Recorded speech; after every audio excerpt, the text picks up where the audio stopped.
It wanted a few nights to Christmas, a festival for which the small market town of Torchester was making extensive preparations. The narrow streets which had been thronged with people were now almost deserted. The cheap Jack from London, with the remnant of breath left him after his evening's exertions, was making feeble attempts to blow out his naphtha lamp, and the last shops open were rapidly closing for the night. In the comfortable coffee room of the Old Boar's Head, half a dozen guests, principally commercial travelers, sat talking by the light of the fire. The talk had drifted from trade to politics, from politics to religion, and so by easy stages to the supernatural. Three ghost stories, never known to fail before, had fallen flat. There was too much noise outside, too much light within. The fourth story was told by an old hand with more success. The streets were quiet, and he had turned the gas out. In the flickering light of the fire, as it shone on the glasses and danced with shadows on the walls, the story proved so enthralling that George, the waiter, whose presence had been forgotten, created a very disagreeable sensation by suddenly starting up from a dark corner and gliding silently from the room. "That's what I call a good story," said one of the men, sipping his hot whiskey. "Of course it's an old idea that spirits like to get into the company of human beings. A man told me once that he traveled down the Great Western with a ghost and hadn't the slightest suspicion of it until the inspector came for tickets. My friend said the way that ghost tried to keep up appearances by feeling for it in all its pockets and looking on the floor was quite touching. Ultimately, it gave it up and with a faint groan vanished through the ventilator."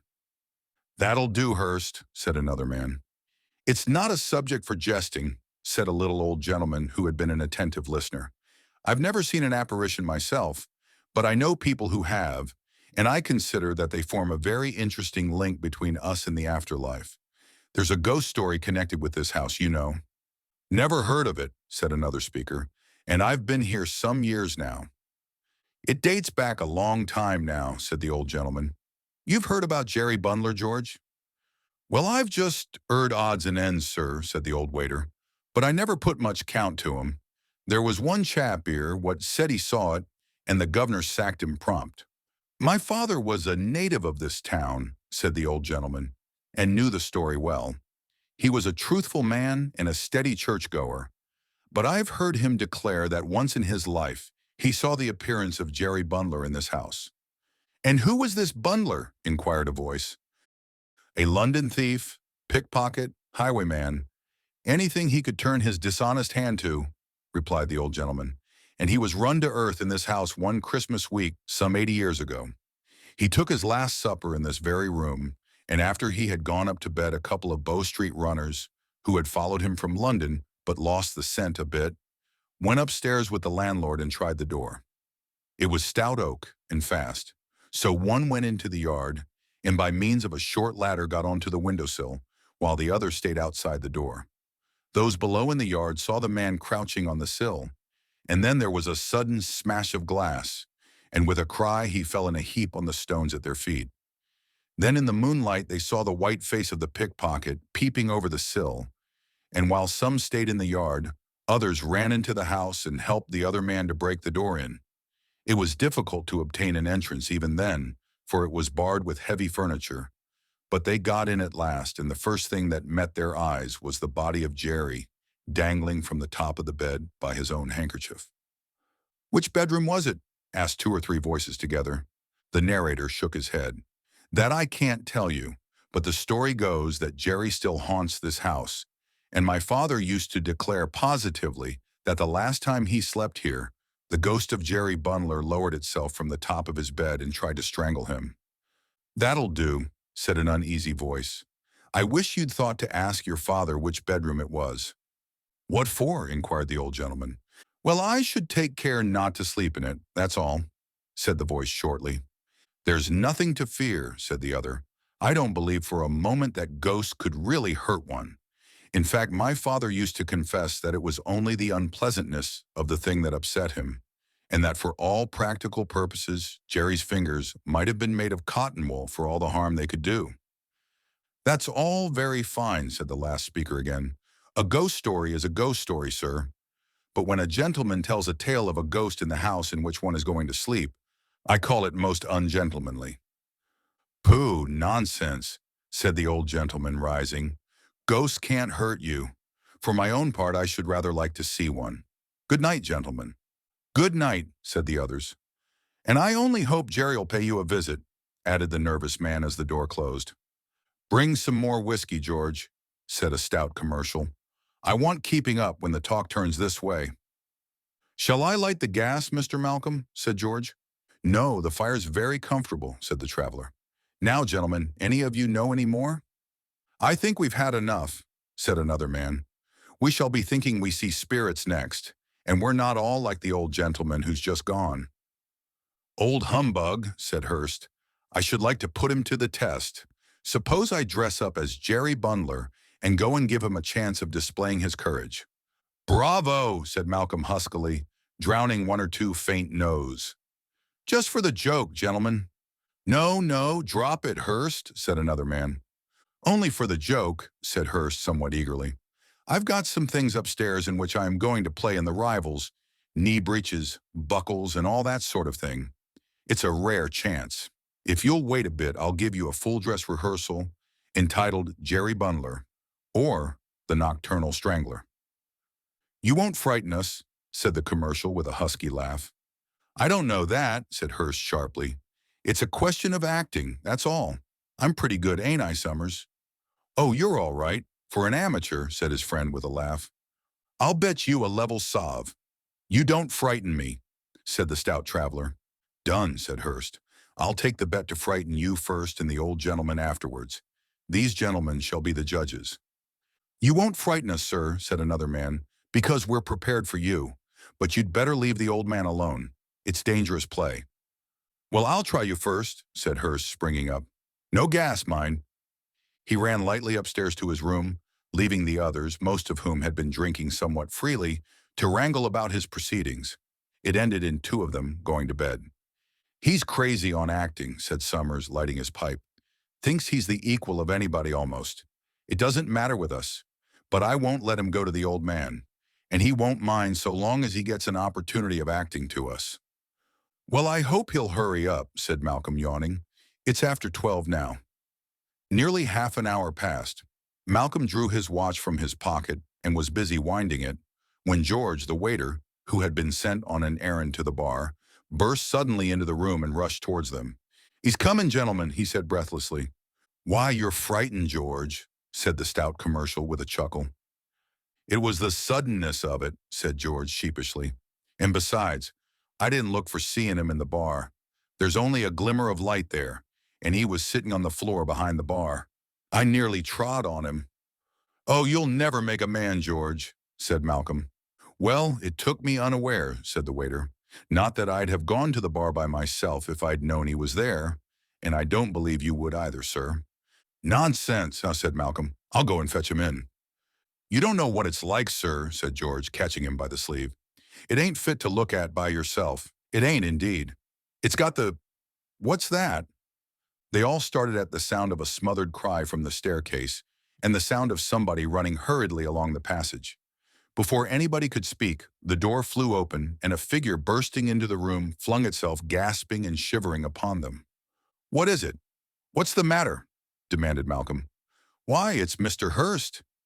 He shook him roughly and then held some spirit to his lips. Hurst drank it greedily and with a sharp intake of his breath gripped him by the arm. "Light the gas, George," said Malcolm. The waiter obeyed hastily.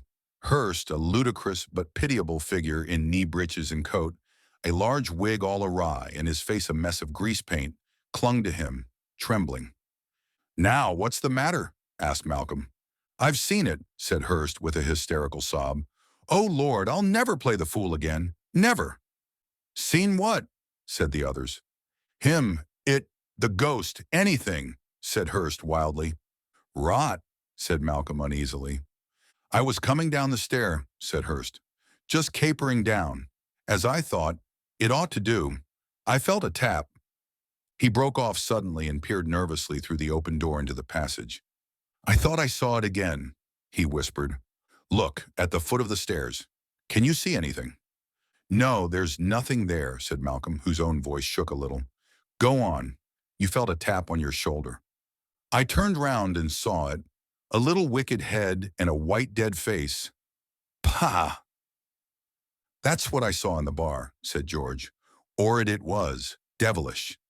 Hurst shuddered, and still retaining his nervous grip of Malcolm's sleeve, dropped into a chair.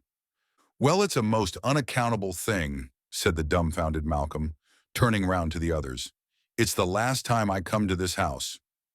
I leave tomorrow, said George. I wouldn't go down to that bar again by myself. No, not for £50. It's talking about the thing that's caused it, I expect, said one of the men. We've all been talking about this and having it in our minds. Practically, we've been forming a spiritualistic circle without knowing it. Hang the old gentleman, said Malcolm heartily. Upon my soul, I'm half afraid to go to bed. It's odd they should both think they saw something. I saw it as plain as I see you, sir, said George solemnly. Perhaps if you keep your eyes turned up the passage, you'll see it for yourself. They followed the direction of his finger, but saw nothing, although one of them fancied that a head peeped round the corner of the wall. Who'll come down to the bar, said Malcolm, looking round. You can go if you like, said one of the others with a faint laugh. We'll wait here for you. The stout traveler walked toward the door and took a few steps up the passage. Then he stopped. All was quite silent, and he walked slowly to the end and looked down fearfully towards the glass partition which shut off the bar. 3 times he made as though to go to it. Then he turned back and, glancing over his shoulder, came hurriedly back to the room. Did you see it, sir? Whispered George. Don't know, said Malcolm shortly. I fancied I saw something, but it might have been fancy. I'm in the mood to see anything just now. How are you feeling now, sir? Oh, I feel a bit better now, said Hurst somewhat brusquely, as all eyes were turned upon him. I dare say you think I'm easily scared, but you didn't see it. Not at all, said Malcolm, smiling faintly despite himself. I'm going to bed, said Hurst, noticing the smile and resenting it. Will you share my room with me, Summers? I will with pleasure, said his friend, provided you don't mind sleeping with the gas on full all night. He rose from his seat and, bidding the company a friendly good night, left the room with his crestfallen friend. The others saw them to the foot of the stairs, and having heard their door close, returned to the coffee room. Well, I suppose the bet's off, said the stout commercial, poking the fire, and then standing with his legs apart on the hearthrug. Though as far as I can see, I won it. I never saw a man so scared in all my life. Sort of poetic justice about it, isn't there? Never mind about poetry or justice, said one of his listeners. Who's going to sleep with me? I will, said Malcolm affably. And I suppose we share a room together, Mr. Leake? Said the third man, turning to the fourth. No, thank you, said the other briskly. I don't believe in ghosts. If anything comes into my room, I shall shoot it. That won't hurt a spirit, Leake, said Malcolm decisively. Well, the noise'll be like company to me, said Leake, and it'll wake the house too. But if you're nervous, sir, he added with a grin to the man who had suggested sharing his room, George will be only too pleased to sleep on the doormat inside your room, I know. That I will, sir, said George fervently, and if you gentlemen would only come down with me to the bar to put the gas out, I could never be sufficiently grateful. They went out in a body, with the exception of Leake, peering carefully before them as they went. George turned the light out in the bar, and they returned unmolested to the coffee room, and, avoiding the sardonic smile of Leake, prepared to separate for the night. Give me the candle while you put the gas out, George, said the traveler. The waiter handed it to him and extinguished the gas, and at the same moment all distinctly heard a step in the passage outside. It stopped at the door, and as they watched with bated breath, the door creaked and slowly opened. Malcolm fell back open-mouthed as a white, leering face with sunken eyeballs and close-cropped bullet head appeared at the opening. For a few seconds the creature stood regarding them, blinking in a strange fashion at the candle. Then, with a sidling movement, it came a little way into the room and stood there as if bewildered. Not a man spoke or moved, but all watched with a horrible fascination as the creature removed its dirty neckcloth and its head rolled on its shoulder. For a minute it paused and then, holding the rag before it, moved towards Malcolm. The candle went out suddenly with a flash and a bang. There was a smell of powder, and something writhing in the darkness on the floor. A faint, choking cough, and then silence. Malcolm was the first to speak. "Matches," he said in a strange voice. George struck one. Then he leapt at the gas and a burner flamed from the match. Malcolm touched the thing on the floor with his foot and found it soft. He looked at his companions. They mouthed inquiries at him, but he shook his head. He lit the candle and, kneeling down, examined the silent thing on the floor. Then he rose swiftly and, dipping his handkerchief in the water jug, bent down again and grimly wiped the white face. Then he sprang back with a cry of incredulous horror, pointing at it. Leek's pistol fell to the floor and he shut out the sight with his hands. But the others, crowding forward, gazed spellbound at the dead face of Hurst. Before a word was spoken, the door opened and Summers hastily entered the room. His eyes fell on the floor. "Good God," he cried. "You didn't—" Nobody spoke. "I told him not to," he said in a suffocating voice. "I told him not to. I told him—" He leaned against the wall, deathly sick, put his arms out feebly, and fell fainting into the traveler's arms.